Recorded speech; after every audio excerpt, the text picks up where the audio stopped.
তোমালোকে এই 5টা ইম্পৰ্টেণ্ট ডকুমেণ্টছ বনাই থোৱা ভৱিষ্যতে তোমালোকক কামত আহিব কোনটো ডকুমেণ্টছ কি কামত আহিব তোমালোকক ধুনীয়াকৈ এইটো ভিডিঅ'ত ধুনীয়াকৈ ডিছকাছ কৰিম তোমালোকে যদি এবাৰ মেট্ৰিক পাছ কৰিছা তেন্তে তোমালোকে এইকেইটা ডকুমেণ্টছ বনাই লোৱাটো বাধ্যতামূলকেই হয় প্ৰথম ডকুমেণ্টছটো হৈছে PRC পাৰ্মানেণ্ট ৰেচিডেন্ট চাৰ্টিফিকেট অসমীয়াত স্থায়ী বাসিন্দাৰ প্ৰমাণপত্ৰ এই চাৰ্টিফিকেটখন কি কাৰণে প্ৰয়োজন হয় স্থায়ী বাসিন্দাৰ প্ৰমাণ হিচাপে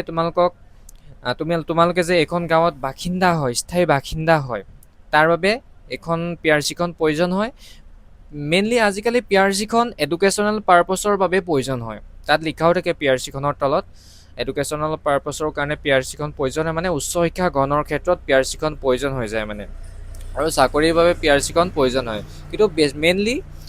উচ্চ শিক্ষা গ্ৰহণৰ বাবে PRCখন প্ৰয়োজন হয় ঠিক আছে PRCখন তোমালোকে বনাই থবা এড্ৰেছ প্ৰুফ হিচাপে তোমালোকক PRCখন বহুত হেল্প কৰে আৰু তোমালোকৰ উচ্চ শিক্ষা গ্ৰহণৰ হায়াৰ এডুকেশ্যনৰ বাবেও PRCখন প্ৰয়োজন হয় ঠিক আছে তাৰ পাছত সেকেন্ড ইম্পৰ্টেন্ট ডকুমেন্টটো হৈছে কাষ্টৰ চাৰ্টিফিকেট ঠিক আছে জাতিৰ প্ৰমাণপত্ৰ এতিয়া তোমালোকৰ গম পাইছা যে কাষ্টৰ চাৰ্টিফিকেটখন কিমান ইম্পৰ্টেন্ট হয় যেহেতু তোমালোকে দৰ্পণ পৰ্টেলত হায়াৰ সেকেন্ডাৰী ফাৰ্ষ্ট ইয়াৰত অনলাইন কৰিছিলা তেতিয়াতো কাষ্টৰ চাৰ্টিফিকেটখন বিচাৰিছিলে কিন্তু অপচনেল হয় যাৰ আছিলে তেওঁলোকে দিছিলে আৰু যাৰ নাই তেওঁলোকে দিয়া নাই কিন্তু কিছুমান কলেজে ছাত্ৰ ছাত্ৰীবিলাকলৈ ফোন কৰি কৈছে যে তোমালোকে কাষ্টৰ চাৰ্টিফিকেটখন আপলোড দিয়া তেওঁলোকে ক'ৰ পৰা দিব যদি কাষ্টৰ চাৰ্টিফিকেট নাই ঠিক আছে তেওঁলোকেতো ৰিচিভ দিব লাগিব সেই কাষ্টৰ চাৰ্টিফিকেটখন তোমালোকে বনাই ল'বা জাতিৰ প্ৰমাণপত্ৰ তোমালোকৰ জাতি কি হয় কি কাষ্টৰ তুমি মানুহ হয় কি সম্প্ৰদায়ৰ তোমালোকে মানুহ হয় প্ৰমাণ লাগিব ন সেইবাবে কাষ্টৰ চাৰ্টিফিকেটখন বনাই লোৱা কাষ্টৰ চাৰ্টিফিকেটখন তোমালোকক অনলাইনৰ ক্ষেত্ৰত প্ৰয়োজন হ'ব কিয়বি তোমালোকে জব ভেকেঞ্চি অনলাইন কৰিলা তেতিয়া প্ৰয়োজন হ'ব কলেজত এডমিশ্যনৰ টাইমতো প্ৰয়োজন হৈছে তোমালোকেতো নিশ্চয় দেখিছে আৰু যিমানকেইটা আজি ডকুমেণ্টছ কম টোটেল 5টা এই 5টা ডকুমেণ্টছৰ টোটেল 4টাৰ মই লিংক দিয়া থাকিব আৰু মই ভিডিঅ' বনাই থোৱা আছে তোমালোকে সেইবিলাক চাব পাৰিবা কিন্তু এটা ডকুমেণ্টছৰ মই ভিডিঅ' বনোৱা নাই সেইটো মই তোমালোকক শেষত ক'ম সেই ইম্পৰ্টেণ্ট ডকুমেণ্টটো তোমালোকে ক'ত কেনেকৈ বনাব পাৰিবা আৰু নাম কি মই এতিয়ালৈকে 2টা ডকুমেণ্টছৰ নাম ক'লোঁ যদি তোমালোকে চেনেলটোত নতুনকৈ আহিছা তেনেহ'লে তোমালোকে চেনেলটো ছাবস্ক্ৰাইব কৰিবা যিহেতু মই এইবাৰ মেট্ৰিক পাছ কৰা ছাত্ৰ ছাত্ৰীসকলৰ বিষয়ে কৈ আছোঁ তোমালোকে বাবু আঁচনি নিযুত মইনা আঁচনি আৰু স্কলাৰশ্বিপৰ সম্পৰ্কীয় বহুতখিনি ভিডিঅ' আহিবলৈ বাকী আছে সেইবাবে চেনেলটো ছাবস্ক্ৰাইব কৰিবা আৰু কাষ্টৰ চাৰ্টিফিকেটখন তোমালোকক কি কাৰণে প্ৰয়োজন হ'ব আৰু এটা ইম্পৰ্টেণ্ট কথা স্কলাৰশ্বিপৰ ক্ষেত্ৰত তোমালোকক প্ৰয়োজন হ'ব ঠিক আছে PRCখন প্ৰয়োজন হ'ব ঈশানোদয়ৰ ক্ষেত্ৰত ঈশানোদয়টো তোমালোকে কৰিব নোৱাৰা বৰ্তমান সেইটো বাদ দিয়া বাৰু তাৰপিছত 3 নম্বৰ ইম্পৰ্টেণ্ট ডকুমেণ্টটো হৈছে ইনকম চাৰ্টিফিকেট এতিয়া তোমালোকে বহুতে কুৱেশ্যন কৰিব পাৰা দাদা ইনকম চাৰ্টিফিকেটটো বৰ্তমান কলেজত বিচৰা নাই ন ৰেচন কাৰ্ডটো বিচাৰিছে তোমালোকক ইনকম চাৰ্টিফিকেটখন কি কাৰণে বনাব কৈছোঁ শুনা আয়ৰ প্ৰমাণপত্ৰ বাৰ্ষিক আয় তোমালোকৰ ফেমিলিৰ বাৰ্ষিক আয় কিমান 1 লাখৰ তলৰ 2 লাখৰ তলৰ 3 লাখৰ তলৰ তাৰ ওপৰত কিমান হয় মানে সেইটো তেওঁলোকে তাত ডিচাইড হয় মানে ঠিক আছে সেই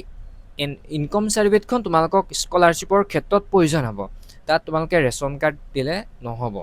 কলেজতো এতিয়া ৰেচন কাৰ্ড দিলেও একচেপ্ট কৰিছে যোৱা বছৰো ৰেচন কাৰ্ড দিলেও একচেপ্ট হৈছে কিন্তু তাৰ আগৰ বছৰ মানে লাষ্ট ইয়েৰৰ পৰা কিন্তু ইনকম চাৰ্টিফিকেট বিচাৰিছিলে লাষ্ট ইয়েৰ মানে 2025ৰ কথা কোৱা নাই 24-23 তেনেকুৱা কথা কৈছোঁ আৰু 25 চনতো ইনকম চাৰ্টিফিকেট নহ'লেও হৈ গৈছে ৰেচন কাৰ্ড বিচাৰিছে এতিয়া 26 চনতো ৰেচন কাৰ্ড দিলেও হৈ গৈছে ঠিক আছে তাৰ এতিয়া ইনকম চাৰ্টিফিকেটখনৰ মহত্ব তোমালোকে গম পালা ইয়াৰ কি গুণাগুণ আছে ঠিক আছে ইনকম চাৰ্টিফিকেটখন বনাই ল'বা ঠিক আছে ইনকমৰ অকল এডমিশ্যনৰ ক্ষেত্ৰত বুলি নহয় স্কলাৰশ্বিপৰ ক্ষেত্ৰত তোমালোকক প্ৰয়োজন হ'ব ঠিক আছে আহিবলগীয়া স্কলাৰশ্বিপ বহুতখিনি আছে কি স্কলাৰশ্বিপ পাবা নাম কি কেনেকৈ আবেদন কৰিব লাগে সেইবিলাক সকলো জানিবৰ বাবে তোমালোকে ভিডিঅ'টো লাইক কৰিবা আৰু চেনেলটো ছাবস্ক্ৰাইব কৰিবা যিহেতু মই বৰ্তমান দোকানত আছোঁ দোকানত এতিয়া এনেই আছোঁ অকণমান বোলো তোমালোকৰ মাজত ভিডিঅ'টো বনাই থওঁ যিহেতু ঘৰ যোৱা মাত্ৰকে মোৰ ভাগৰ লাগি যায় তো ভিডিঅ' বনাবলৈ মোৰ টাইম নাপাওঁ এলাহ লাগি যায় সেইটো কাৰণে শুই থাকোঁ সেইকাৰণে বোলে এতিয়া টাইম ফ্ৰী হৈ আছোঁ তেওঁলোকৰ মাজত এইকেইটা ইম্পৰ্টেণ্ট ডকুমেণ্টছখিনি কথা কৈ থওঁ যাতে তোমালোকৰ অলপ হ'লেও হেল্প হয় এতিয়া তোমালোকে নবনালেও নাই কিন্তু তোমালোকে যদি ভিডিঅ'টো চায়ো থোৱা নহয় পিছত তোমালোকৰ কামত আহিব এতিয়া মই কেইটা ডকুমেণ্টছ ক'লোঁ 3টা প্ৰথমতে ক'লোঁ PRC কাষ্টৰ চাৰ্টিফিকেট আৰু ইনকম চাৰ্টিফিকেট এতিয়া আৰু এটা ক'বলৈ গৈছোঁ 4 নম্বৰটো employment exchange card employment exchange registration certificate সেইখন হৈছে মানে যেতিয়া তোমালোকে গভৰ্ণমেণ্ট চাকৰিৰ আবেদন কৰিবলৈ যাবা সেই এমপ্লয়মেণ্ট এক্সচেঞ্জত তোমালোকৰ নামটো সোমাই থাকিব লাগিব ৰেজিষ্ট্ৰেশ্যন নাম্বাৰ লাগিব সেইখন হ'লেহে তোমালোকে গভৰ্ণমেণ্ট চাকৰিত আবেদন কৰিব পাৰিবা ঠিক আছে, সেইখন তোমালোকে বনাই ল'বা। কেনেকৈ বনাই তোমালোকক মই ভিডিঅ' বনাই দেখাই দিম। আৰু যিমানখিনি আছিলে PRCখনত বনাওঁতে তোমালোকক 10 টকা এটা খৰচ হ'ব, অনলাইনত পে' কৰিব লাগিব। আৰু কাষ্টখনত 40 টকা এটা পে' কৰিব লাগিব অনলাইনত। আৰু এমপ্লয়মেণ্ট এক্সচেঞ্জখনৰ কথা যে কৈছোঁ সেইখনত 10 টকা, আৰু ইনকম চাৰ্টিফিকেটখনত তোমালোকক 40 টকা লাগিব। ঠিক আছে, তাৰপাছত যিখন এতিয়া ক'বলৈ গৈ আছোঁ শেষৰটো 5 নম্বৰ ডকুমেণ্টছটো হৈছে কম্পিউটাৰ চাৰ্টিফিকেট। যিহেতু তোমালোকে বৰ্তমান মেট্ৰিক পাছ কৰিলা, এতিয়া তোমালোকে কম্পিউটাৰ কৰ্চটো লৈ লোৱা। ঠিক আছে, এবছৰীয়া পাৰিলে এবছৰীয়া লোৱা। তোমালোকৰ এইটো মানে আমি যেতিয়া মেট্ৰিক পাছ কৰিছিলোঁ তাৰ পাছতে কম্পিউটাৰ ক্লাছ লৈছিলোঁ।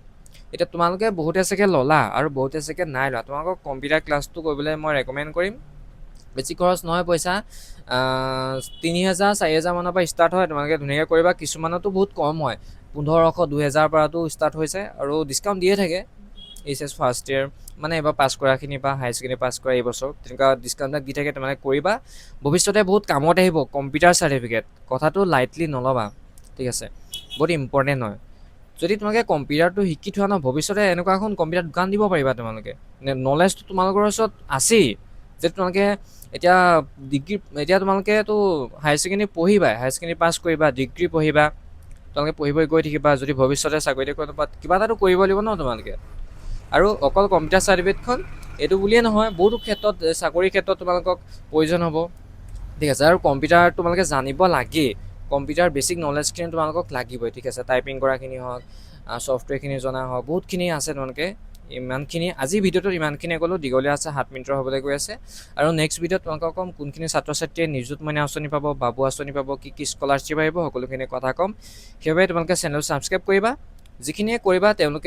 তেওঁলোকৰ ভাল হ'ব, হেল্প হ'ব, তেওঁলোকে নতুন নতুন কথা জানিব। যিখিনিয়ে নকৰা তেওঁলোকক ৰিকুৱেষ্ট বেছিকৈ নকৰোঁ, কৰাখিনিয়ে কৰিবই, নকৰাখিনিয়ে নাই আৰু। ঠিক আছে, বাই বাই।